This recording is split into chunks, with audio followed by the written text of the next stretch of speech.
आप सभी को मेरी तरफ से शिवरात्रि की हार्दिक शुभकामनाएं। आज सुबह हमारे घर पे आया था एक घोड़ा जो कि डांस करके दिखा रहा था। फिर हम तैयार होके निकल लिए थे मंदिर के लिए। पूजा की थाली भी मैंने तैयार करके रख दी थी और हम मंदिर के लिए निकल लिए।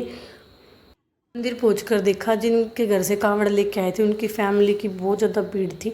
सबसे पहले मैं फूल की तलाश में थी तो मुझे एक गुलाब का फूल मिला जो कि मैं उसे देख के इतना खुश हो गई थी पूरे मंदिर में, और मुझे फूल ही नहीं दिखाई दिए और अंदर भीड़ ज़्यादा थी इसलिए वीडियो नहीं बना पाई। यहाँ मंदिर की दूसरी साइड है, यहाँ पे दर्शन करें। फिर यहाँ नज़र पड़ी एक पेड़ पे जिस पे बहुत सारे बच्चे हैं ना झूल रहे हैं उसकी टहनी पे, और ऊपर गद के पेड़। ऐसे हमने भी बचपन में बहुत मस्ती करी है पेड़ के ऊपर। यहाँ से फ्री होके फिर हम घर के लिए निकले। और शिवरात्रि का फास्ट आज किस किस ने किया है कमेंट में ज़रूर बताना। घर आके मैंने बनाया आलू का हलवा और आलू की सब्ज़ी। तो ये था आज का मिनी व्लॉग। चैनल को सब्सक्राइब करना, वीडियो को लाइक करना। बाय।